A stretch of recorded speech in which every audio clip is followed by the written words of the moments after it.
Welcome to the AFR Saints channel, where we provide you daily content on your favorite team, the New Orleans Saints. Do us a favor and hit that subscribe button. Be sure to leave your comments below and smash that like button. Who dat? Always appreciate it. We get a couple of minutes with Saints Insider from ESPN.com, Mike Triplett. Good enough to join us here on this Thursday. Mike, how are you, man? Doing well. How you doing? I'm home. Good. A very long time away. What was that like for you and everybody else covering the team? Well, I was back and forth a little more than the Saints. I was not gone for the entire 29 days, so that was nice. But yeah, I mean, it this week has been pretty funny how we're all like walking around the facility and the practice fields, and it feels like, you know, it's been 6 months. I know Nick Underhill said today this feels like week one, even though they've got 3 games under their belt. Well, it's going to be an emotional game. I don't think there's any doubt. Sunday in the Dome against the Giants coming in. I didn't even realize this, Mike, but the Giants haven't beaten the Saints in the Dome since 1993. Now, they obviously don't play every year, but any reason in particular why it seems like you may have a team's number in the NFL? Yeah, sometimes, but not over that stretch of time. And the first thing that comes to my mind is, you know, we think dome, crowd noise, and defense, you know, makes it hard for an offense to play well in the Dome. Well, they just scored 49 points a few years ago. I was at that game. They just lost 52-49, and Odell was scoring on every play, it felt like, in that game. But no, and look, this particular Giants team is a totally different iteration than any other. I'll tell you one thing, you know, I think everybody thinks for the first time all season, oh, this is one the Saints should win with no problem. And the Giants are 0-3, even though if you've been watching, you know, they lost like heartbreakers on the final play the last 2 weeks. But I think of Daniel Jones as a little bit a turnover-prone quarterback, and I thought maybe that would have been a problem the Giants have been facing this year that'll be exacerbated by the crowd noise. They've only turned the ball over twice all year. That was the most surprising statistic I found all week. But that's something I think the Saints would like to try to tap into a little more when it's going to be hard for them to hear and hard for him to get protected. He's on Twitter at Mike Triplett, ESPN.com. What about the Saints' injuries? They're obviously getting healthier. Any update on the IR guys and obviously the 2 injured offensive linemen? Yeah, I mean, there was obviously some optimism with McCoy since they did not put him on IR, that they did not think he would miss 3 games, but he has not been at practice yet this week, and this would be the 3rd game. So I'd be surprised if we do see him play in this game at this point, but obviously that's not a long-term injury since they never put him on IR. Teron Armstead, I think we'll find out tomorrow if he's going on IR. That would be the day they normally do it. So I don't think they're out of the woods yet with him. He might miss some time. I don't think he's supposed to miss the entire season. And those are 2 big ones. I mean, I know that their offense has played great against Green Bay and New England and controlled the clock and controlled the line of scrimmage. But if you told me to list the 10 most important players on the team, Armstead and McCoy would both be on it. And really, they might even be like number 1 or number 2 and number 7 or number 8. So those ones are going to hurt. As for the defensive side, we've seen Marcus Davenport working out a lot and around the facility, and a little bit Quan Alexander when we were in Texas. So I think those guys hopefully will be on the mend quickly too. That sense of get past the bye week in week 6, and this team might look really good when Michael Thomas is back, and then week 7 when David Onyemata is back. If they stop getting new injuries, we are getting a lot closer to what this team looks like at full strength. To be sitting at 2-1 with a very winnable game staring you in the face right now is a great spot for this team to be, all things considered. What about Tre'Quan Smith? I mean, they're looking for pass catchers, Mike. I know you and I last week talked about, you know, what role Kenny Stills may play. He had a catch. I mean, but you're still prying and prodding here, looking for options. Anything there on Tre'Quan? He's been around too. We've seen him work out here and there, not as much as some of the guys that felt like they were going to be back any day now, but he's another one that I don't expect to be long term.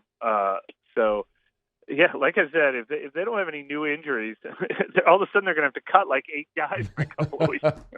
That's certainly a better situation than where they were going into the Carolina game, and it's why they're looking good with being a touchdown favorite plus in this game at home against the Giants. Let's specifically look at this, Mike. How do they avoid take like just the emotion of coming home? We can get there in a second, but how do they avoid a similar situation where, when they went to Carolina, they were missing McCoy and they had the line shuffle and it was a disaster. Let's assume now that you add Armstead to that, you're going to have this line shuffle with an opposing defense having a full week to prepare for that. How do you avoid that, a repeat of that disastrous performance on the line? Well, they got a few things going in their favor.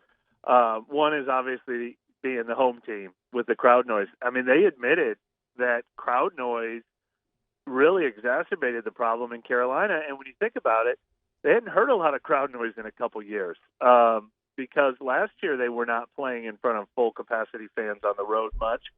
So it was going from Breeze, who used to call the signals, to McCoy, to Ruiz in his first game. It was a Carolina defense that tried to exploit that. It was the crowd noise that really hurt their communication. So I think the fact that they went on the road to New England last week and cleaned up a lot of those problems gives you a lot of confidence. But then on top of that, the fact that they're going to be the home team and they're going to be able to hear each other really well and everything they're saying adds on top of that. But yeah, look.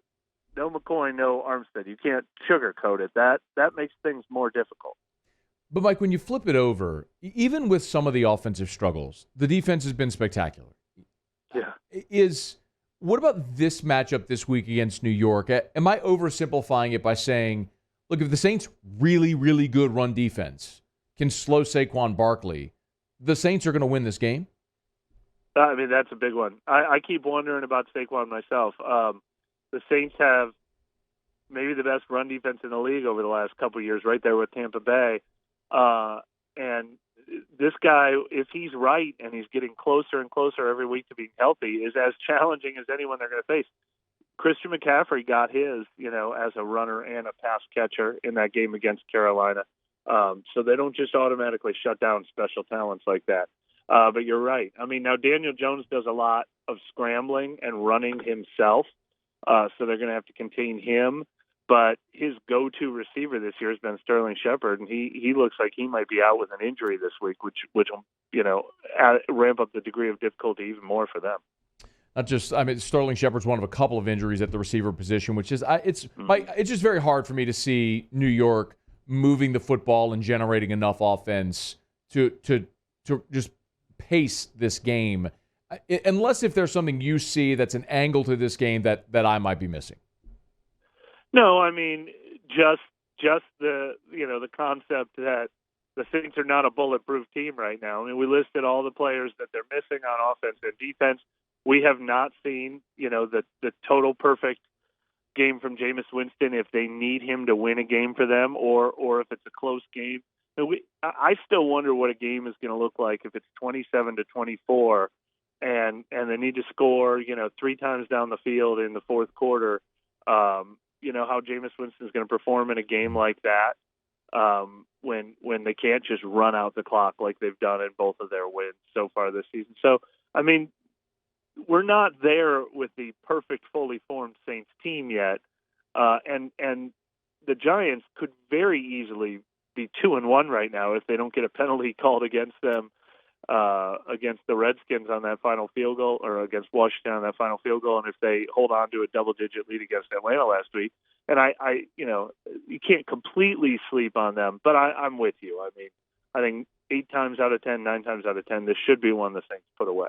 Mike, I got 2 more things. Of course, Mike Triplett, ESPN.com. Follow him on Twitter at Mike Triplett. Number one, we're obviously 10 minutes into our conversation. I haven't asked about quarterback or Jameis or any of this sort of stuff, but offensively, it's so bizarre to see the Saints 31st in the NFL in passing offense. Yeah. It's just, from what we've been conditioned to for nearly 2 decades, it's so weird to see.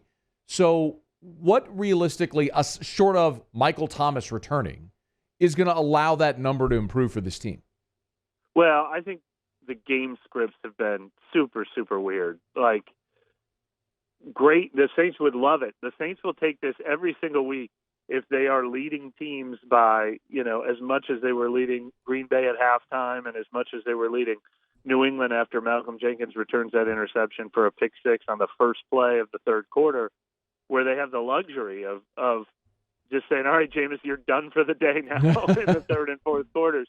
And then that Carolina game was an anomaly for the exact opposite reason. They couldn't deliver a pass. They wanted to throw in that game. They didn't have 2 seconds to throw.